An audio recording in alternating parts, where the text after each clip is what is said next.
My son invited me to dinner at the Keg in downtown Vancouver. He said he wanted to celebrate my 65th birthday, even though my birthday had been 3 weeks ago. I thought it was strange, but I didn't question it. After losing my wife Margaret to cancer 2 years earlier, I had learned to appreciate any gesture of connection from my family. The restaurant was busy that Friday evening. My son Derek sat across from me, his wife Patricia beside him. They were both smiling in a way that made me feel warm inside. For the first time in months, I felt like maybe things were getting better. "Dad, we ordered your favorite," Derek said. "The sirloin with the baked potato." "You remembered," I said. "Of course I remembered. You've ordered the same thing for 30 years. We laughed. Patricia poured me a glass of wine. Everything felt normal. Everything felt right. Then Derek's phone buzzed. He looked at the screen and his expression changed. "I need to take this," he said. "It's about the Whistler property. Just give me 2 minutes." He stood up and walked toward the entrance. Patricia excused herself to use the washroom. Suddenly, I was alone at the table, surrounded by the noise of other families enjoying their meals. That's when the old man appeared. He must have been in his 70s, wearing a worn gray cardigan and thick glasses. He had been sitting at the table behind us. I hadn't noticed him until he leaned over and placed something in my hand. It was a business card and $300 in cash. "Mr. Mackenzie," he said quietly, his voice barely above a whisper. "My name is Walter Chen. I know this sounds insane, but you need to listen to me very carefully." I stared at him. "How do you know my name?" "Because I've been watching your son for 6 months. He's about to do to you what his lawyer did to my father. My father died penniless in a care home in Burnaby while that man lived in his house." My heart started beating faster. "I don't understand what you're talking about." "There's a form in your son's briefcase. He's going to ask you to sign it tonight. He'll tell you it's for updating the beneficiaries on your insurance policy. It's not. It's an application to have you declared mentally incompetent. Once you sign it, you'll lose everything. Your house in North Vancouver, your pension, your hardware store." I shook my head. "That's ridiculous. Derek would never." "Your wife Margaret died on March 15th, 2023. She had a tumor in her brain. You scattered her ashes at Lighthouse Park because that's where you proposed to her in 1982. Your hardware store is called Mackenzie and Son, even though your son has never worked a single day there. You were planning to sell it and retire. But 6 months ago, Derek convinced you to transfer 40% ownership to him instead. He told you it was for tax purposes." I felt the blood drain from my face. Everything he said was true. Every single detail. "How do you know all this?" "Because I've spent 4 years investigating the people who destroyed my father. Your son's lawyer, James Whitmore, is the same lawyer who handled my father's case.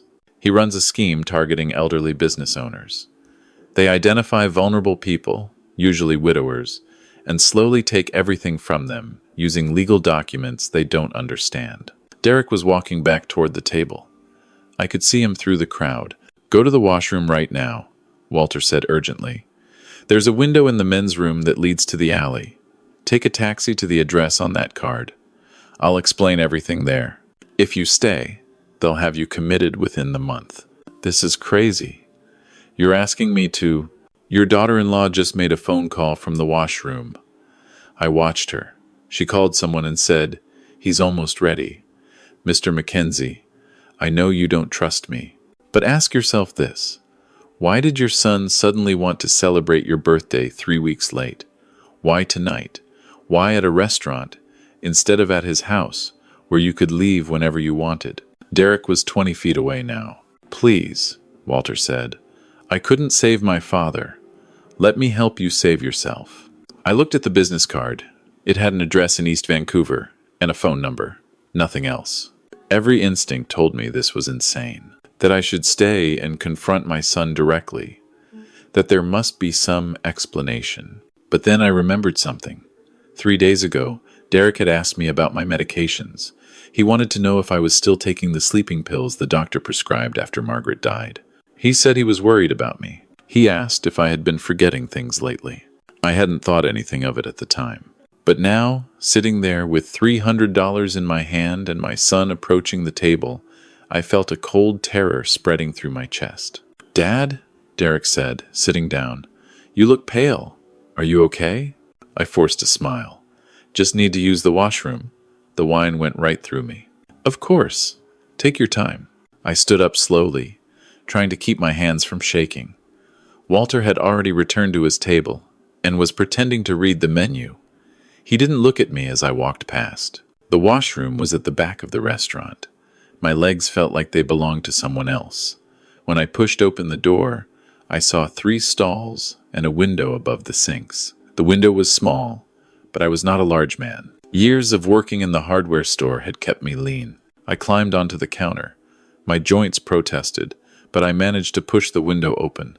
The alley outside was dark and smelled like garbage. I squeezed through the opening, scraping my shoulder on the frame, and dropped onto the wet pavement. For a moment, I just stood there, breathing heavily, wondering if I had lost my mind. Then I started walking. I found a taxi on Commercial Drive and gave the driver the address on Walter's card. He looked at me strangely, probably because I was a 65-year-old man in a dress shirt with dirt on my trousers, but he didn't ask questions. The address led to a small bungalow in a quiet neighborhood. The paint was peeling, and the garden was overgrown with weeds. I paid the driver and walked up the cracked concrete path to the front door. It opened before I could knock. "You came," Walter said. He looked relieved. "I wasn't sure you would." "I'm not sure why I did. Because part of you already knew something was wrong. Come in. We have a lot to discuss." The inside of the house was cluttered with boxes and filing cabinets. Every surface was covered with papers, photographs, and newspaper clippings. It looked like the office of a detective who had been working the same case for decades. "This is everything I've collected on James Whitmore and his associates," Walter said. 11 victims that I've confirmed. Your father-in-law would have been the 12th, but Margaret married you instead of the man Whitmore had arranged for her." "What?" Walter handed me a photograph. It showed a younger version of my wife standing next to a man I didn't recognize. Margaret's father owned a commercial property in Richmond. Very valuable. Whitmore's original plan was to have her marry one of his associates, then slowly transfer the property into their name. But Margaret met you instead. She fell in love with you. She refused to go along with the arrangement. Margaret never told me any of this. She probably didn't know the full extent of it, but her father did. He died 3 months after your wedding. Heart attack, they said. Very convenient for Whitmore. I sat down heavily in a chair.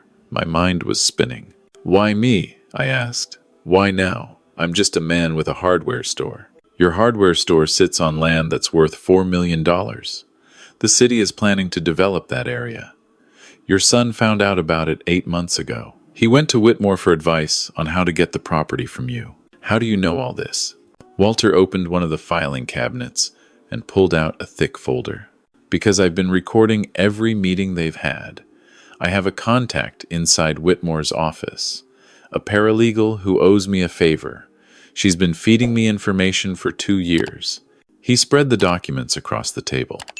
I saw my name on several of them. Mackenzie, Harold J. There were medical assessments I had never taken, statements from doctors I had never met, a psychiatric evaluation that concluded I was showing early signs of dementia. "I never did any of these evaluations," I said. "Of course you didn't. They forged them. That's what they do. They create a paper trail that makes it look like you're losing your mind. Then they have you declared incompetent by a judge who's been taking bribes from Whitmore for 15 years. Once that happens, they become your legal guardians. They sell your assets, keep the money, and put you in a care home where you can't complain to anyone. But I'm fine. I'm completely fine. Any doctor would see that. My father was fine too. He was sharper than me until the day they took him. It doesn't matter if you're actually incompetent. It only matters what the paperwork says." I stared at the documents in front of me. My son's signature was on several of them. Derek Mackenzie, the handwriting I had known since he was a child, learning to write his name. "I don't understand," I said quietly. "I gave him everything. After his mother died, I practically handed him the business. Why would he do this?" Walter sat down across from me. His eyes were sad. "Greed does strange things to people, Mr. Mackenzie. Your son is in debt. Did you know that? He owes over $300,000 to various creditors.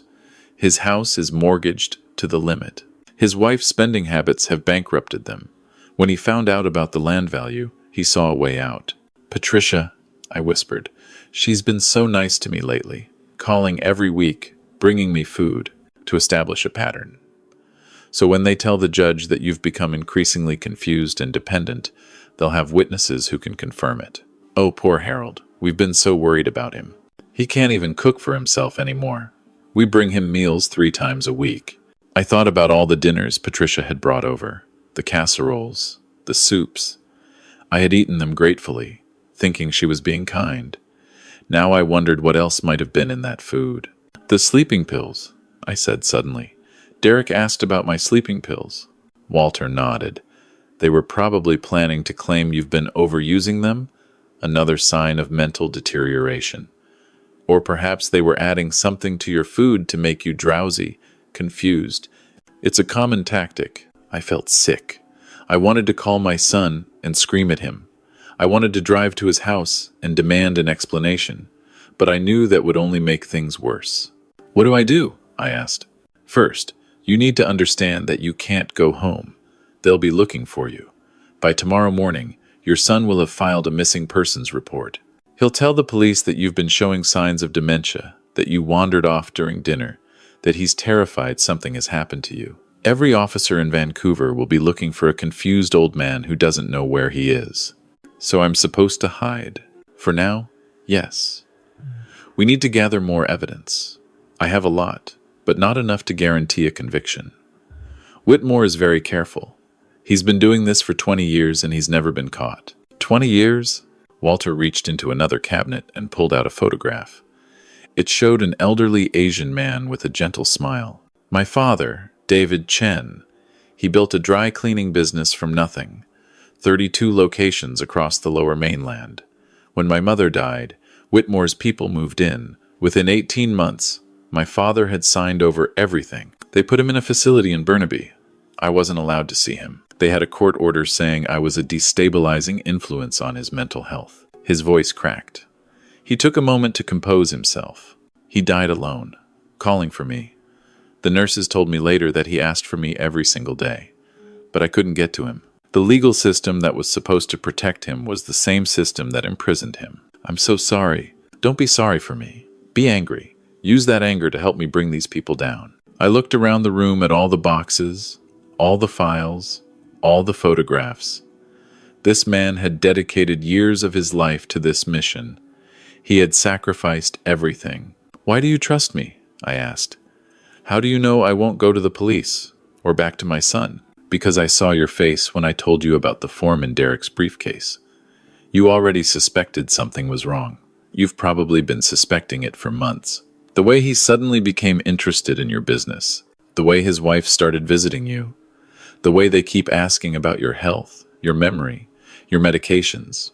You felt it. You just didn't want to believe it." He was right. I had felt it.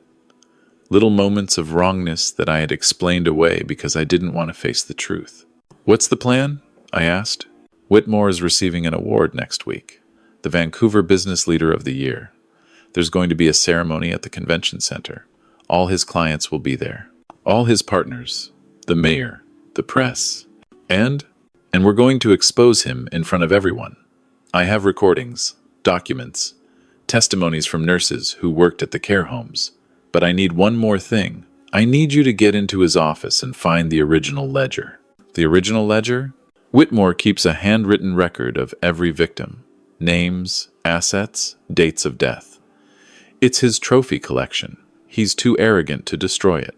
My contact says he keeps it in a safe in his private office. If we can get that ledger, it's over. No judge, no police officer, no politician will be able to protect him. How am I supposed to get into his office?" Walter smiled grimly. "Your son has a meeting with Whitmore on Tuesday morning. You're going to show up instead." The next few days were the longest of my life. Walter had a small bedroom in the back of the house where I slept, though sleep didn't come easily. Every time I closed my eyes, I saw my son's face.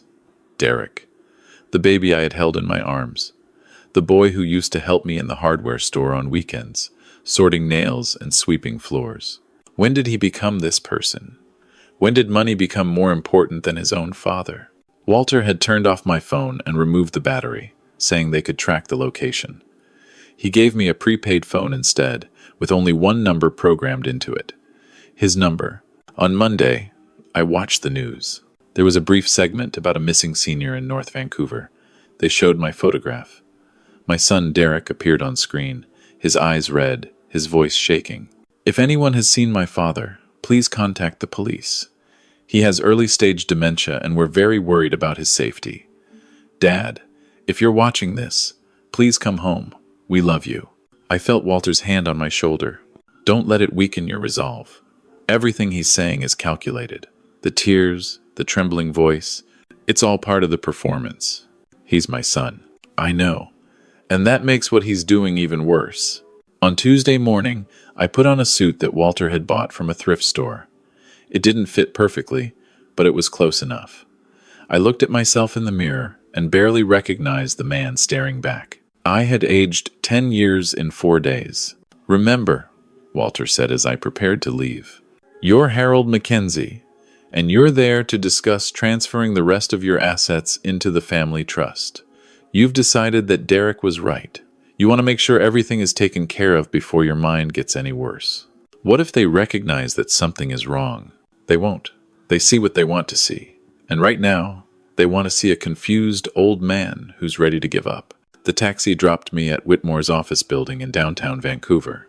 It was a glass tower on West Georgia, 23 floors of law offices and investment firms, the kind of place that made ordinary people feel small and insignificant. The receptionist on the 18th floor smiled warmly when I gave my name. "Oh, Mr. Mackenzie. Yes, we've been expecting you. Your son called ahead. He said you might be a bit confused about the appointment time, but here you are, right on schedule." I forced myself to smile. My memory isn't what it used to be. "Not to worry. Mr. Whitmore will see you shortly.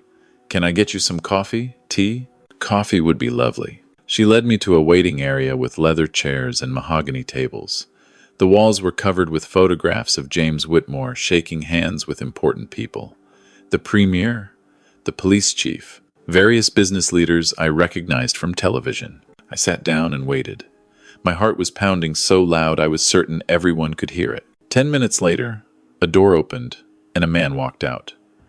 He was in his 60s, silver-haired and tanned, with the polished confidence of someone who had never been told no in his entire life. "Harold," he said warmly, extending his hand. "So wonderful to finally meet you in person. Derek has told me so much about you." I shook his hand. His grip was firm, and his smile was perfect. "Thank you for seeing me, Mr. Whitmore. Please call me James. We're practically family. Come, let's talk in my office." The office was enormous, with floor-to-ceiling windows overlooking the harbor. A massive oak desk dominated the center of the room. Behind it was a wall of bookshelves, and behind those, I knew, was the safe that Walter had described. "Please, sit," Whitmore said, gesturing to a chair across from his desk. "I'm so glad you've decided to move forward with the trust. Derek has been very concerned about you since Margaret's passing. He's a good son," I said. The words tasted like poison in my mouth. "The best. You raised him well, Harold. Now, I have some documents here for you to review. Nothing complicated. Just transferring your remaining assets into the family trust that Derek has established. This will protect everything in case of any future health issues." He slid a stack of papers across the desk. I picked them up and pretended to read them, though the words blurred together. "I'll need my reading glasses," I said. I left them in my coat. "Of course. Take your time. I'll just step out and let my assistant know to hold my calls." He left the office, closing the door behind him. This was my chance. I moved quickly to the bookshelf. Walter had told me the safe was behind a row of law books on the third shelf. I found it easily enough, hidden behind a false panel. The safe was digital, requiring a 6-digit code. Walter had given me 3 possibilities based on information from his contact inside the office. I tried the first one, Whitmore's birthday. Nothing. I tried the second, his wedding anniversary. Still nothing. My hands were shaking. I could hear voices outside the door. I tried the third code, the date his law firm was founded. The safe clicked open. Inside were stacks of cash, several envelopes, and a leather-bound book. I grabbed the book and flipped it open. Names, dates, dollar amounts, property addresses. And in the margins, small annotations in precise handwriting. David Chen, March 2019, Dry Cleaning Empire, $4. 2M, died September 2021. There were dozens of entries, perhaps hundreds, each one representing a stolen life, a stolen fortune, a broken family. I tucked the book into my jacket just as the door opened. Whitmore walked in, still smiling. Found those glasses? I'm afraid I must have left them at home. My mind, not to worry. I can read the important parts to you. He walked behind his desk, and his eyes flickered to the bookshelf. Just for a moment. Then he looked back at me, and his smile changed. It was still a smile, but there was something cold behind it now. Harold, he said slowly, have you been touching my books? Your books? No, I was just looking at the view, lovely harbor. He sat down, his eyes never leaving my face. Derek called me this morning. He was very concerned. He said his father had been missing for several days. The police are looking for him. And yet here you are, in my office, acting very differently than the confused old man I was expecting. I said nothing. Where's the ledger, Harold? I don't know what you're talking about. He pressed a button on his desk. Security to my office, please. I stood up. It's over, Whitmore. I have the book. I have everything. You have nothing. You're a demented old man who wandered into my office and started raving about conspiracies. By tonight, you'll be in a psychiatric facility where no one will ever believe a word you say. You've done this to so many people. I've helped families manage difficult transitions. That's all. Aging is hard, Harold. Sometimes people need to accept that they can no longer take care of themselves. The door opened and two large men in security uniforms walked in. This gentleman is confused, Whitmore said calmly. Please escort him to the service elevator and hold him there until I can contact his family. The guards moved toward me. I backed away.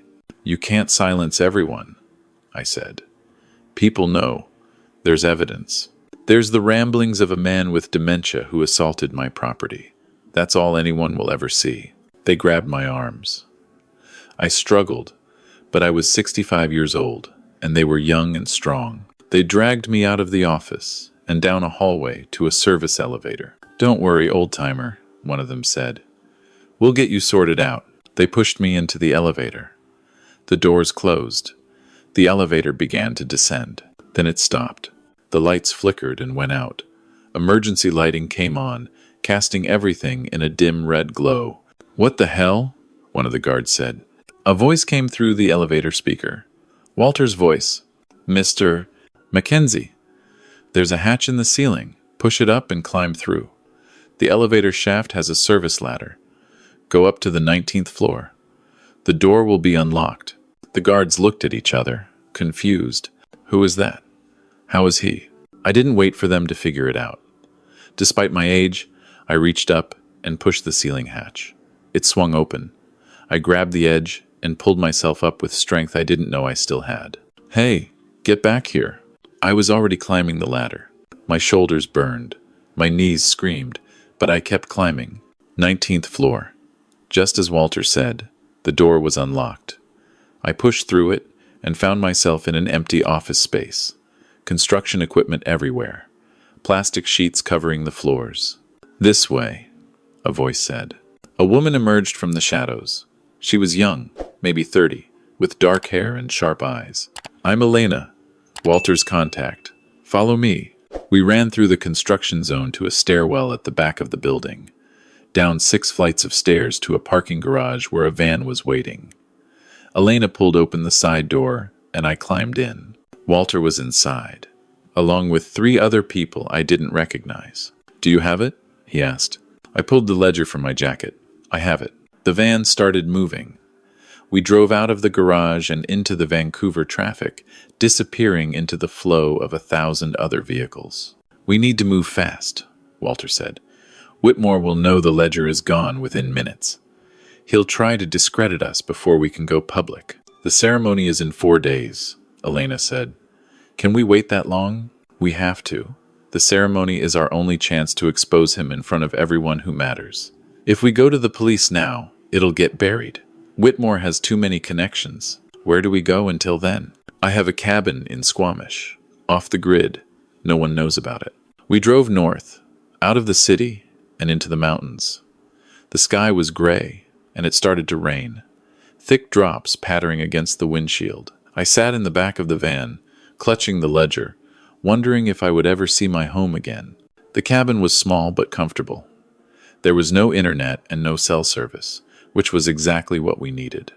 Over the next 3 days, Walter and his team prepared for the ceremony. There were 6 of us in total.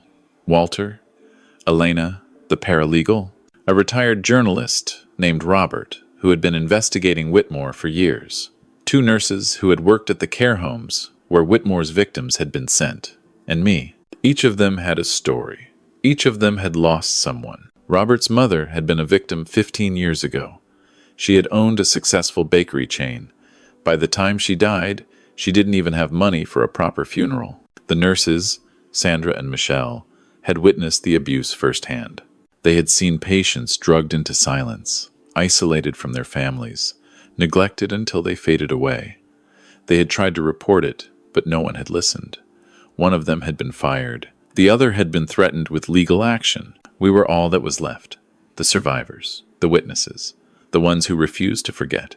On the night before the ceremony, I sat outside the cabin, looking at the stars. It was cold, but the air was clean and sharp. Walter came and sat beside me. "Are you ready?" he asked. "I don't know. I keep thinking about Derek, about what he'll think when he sees me on that stage." "What do you want him to think?" "I want him to feel shame. I want him to understand what he almost did. But mostly I just want to know why. Why wasn't I enough? Why wasn't my love enough?" Walter was quiet for a long moment. My father asked the same thing. At the end, when he finally understood what had happened to him, he asked why. I never had an answer for him.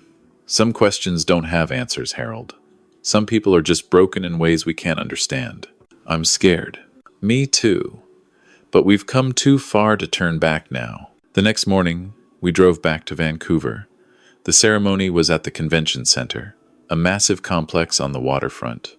Hundreds of guests were arriving in expensive cars, wearing expensive clothes, shaking hands and smiling for photographers. We entered through a service entrance. Elena had credentials from her time at Whitmore's firm. She talked us past security with a story about catering inspection. The main ballroom was already filling up. Round tables covered in white linens. A stage at the front with a podium and a massive screen. A banner that read, Vancouver Business Excellence Awards. James Whitmore was at the center of it all, accepting congratulations, laughing at jokes, looking like a man who had never done anything wrong in his entire life. My son Derek was there too. He was standing near the back of the room, talking to a police officer. They were showing him something on a phone, probably my picture, probably searching for me even now. "Remember the plan," Walter whispered. "We wait until he's at the podium, until the cameras are rolling. Then we go." We split up. Walter positioned himself near the technical booth. Elena went to the back of the room, where she could watch the doors. Robert sat at a table near the front, his phone ready to record. The nurses waited in the wings, ready to testify. I found a spot behind a pillar where I could see the stage without being seen. The ceremony began. There were speeches, awards, standing ovations, and then, finally, the moment we had been waiting for. "And now," the host announced, "the award you've all been waiting for, the Vancouver Business Leader of the Year. This award recognizes an individual who has demonstrated exceptional leadership, innovation, and community service. This year's recipient has built one of the most successful law practices in British Columbia. He has donated millions to charity. He has mentored countless young lawyers. Please welcome to the stage, James Whitmore." The applause was thunderous. Whitmore walked to the podium, waving, smiling, soaking in the adoration. "Thank you," he said, adjusting the microphone. Thank you all so much. This award means more to me than I can express. When I started my practice 30 years ago, I had one goal: to help families navigate life's most difficult moments. I like to think that I've stayed true to that mission. That was my cue. I stepped out from behind the pillar and walked toward the stage. People turned to look at me. Whispers rippled through the crowd. "Dad?" That was Derek's voice. He was pushing through the crowd, his face pale with shock. I ignored him. I kept walking. "What's going on here?" Whitmore said, his smile faltering. "Security?" I climbed the steps to the stage. 2 guards moved to stop me, but Robert stood up and shouted, "Let him speak! Let him speak!" Others joined in. The cameras kept rolling. I reached the podium. Whitmore stepped back, his eyes finally showing fear. "My name is Harold Mackenzie," I said into the microphone. "I own a hardware store in North Vancouver. 3 weeks ago, I was supposed to sign papers that would give my son control of my life. Papers that would declare me mentally incompetent. Papers that would allow James Whitmore and his associates to steal everything I've ever worked for." Gasps from the audience, camera flashes. But I'm not here to talk about myself. I'm here to talk about the 11 people whose names are in this book. I held up the ledger. David Chen. He built 32 dry cleaning locations. He died alone in a care home, calling for a son he wasn't allowed to see. Margaret Thornton. She owned a chain of flower shops. She was drugged into compliance and signed away her life savings. Richard Okonkwo, a real estate developer. He trusted his lawyer, and that lawyer put him in a facility where he was neglected until he died of pneumonia.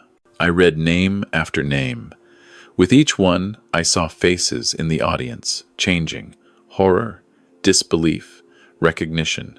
Some of them knew these people. Some of them had attended their funerals, never knowing the truth. This ledger is James Whitmore's trophy collection. He kept a record of every person he destroyed, every family he tore apart, every dollar he stole. And he kept it because he was proud of what he had done. "This is outrageous," Whitmore shouted. "This man is delusional. He has dementia. His own son has been searching for him." "My son," I said, turning to look at Derek, who had frozen in the middle of the crowd, was part of the scheme. He was going to have me declared incompetent so he could sell my property. Property that's worth $4 million because the city is planning to develop the area. Derek's face went white. Patricia, beside him, looked like she was about to faint. I have witnesses.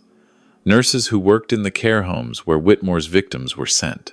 A paralegal who documented every meeting, every forged document, every bribe paid to judges and officials. A journalist who has been investigating this for 15 years. Walter stepped forward. Elena stepped forward. Sandra and Michelle stepped forward. Robert held up his phone, showing that he was streaming everything live. "Call the police," I said. "Call the real police, not the ones Whitmore has paid off. Call the RCMP. Call the press. Let them see what this man has done." Whitmore tried to leave the stage, but the crowd had turned. People were blocking his path, shouting at him, demanding answers. I looked at my son across the room. He hadn't moved. Tears were streaming down his face. "Why?" I asked, my voice breaking. "Why wasn't I enough, Derek? I gave you everything. I would have given you the store, the house, anything you asked for. All you had to do was ask." He didn't answer. He couldn't answer. He just stood there, broken, as his entire life collapsed around him. The police arrived 20 minutes later. Not the local police, but the RCMP. Someone in the audience had connections that Whitmore didn't control. By the end of the night, Whitmore was in custody. So was Derek. So was Patricia. The investigation took months. The ledger was authenticated. The nurses testified. Elena's documents were verified. One by one, Whitmore's network of corrupt judges, police officers, and care home administrators was exposed and arrested. In the end, James Whitmore was convicted on 47 counts of fraud, theft, and elder abuse. He was sentenced to 32 years in federal prison. He would die there, alone, just like his victims. Derek received 8 years. He testified against Whitmore in exchange for a reduced sentence. I was told that he showed remorse. That he cried when he heard what had happened to the other victims. I don't know if I believe it. I haven't visited him. I don't know if I ever will. The hardware store sold for $4.2 million. I donated half of it to a foundation Walter established to help elderly victims of financial abuse. The other half I kept for myself. Not because I needed it, but because I had earned it. Walter and I stay in touch. We have dinner once a month, usually at a little Chinese restaurant in Richmond that his father used to love. We don't talk about the case much anymore. We talk about fishing, about hockey, about the weather. But sometimes, when we're sitting there with our plates of chow mein and glasses of tea, I see him looking at his father's photograph. And I know he's thinking about that question. The question that doesn't have an answer. Why wasn't I enough? I'm 65 years old now. I live in a small apartment in North Vancouver with a view of the mountains.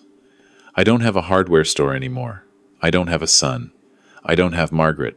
But I have something I didn't have before. I have the truth. And sometimes, on quiet evenings when the sunset paints the mountains gold and pink and orange, I think that might be enough. All the best. Remember, sometimes the people who smile the widest hide the darkest intentions.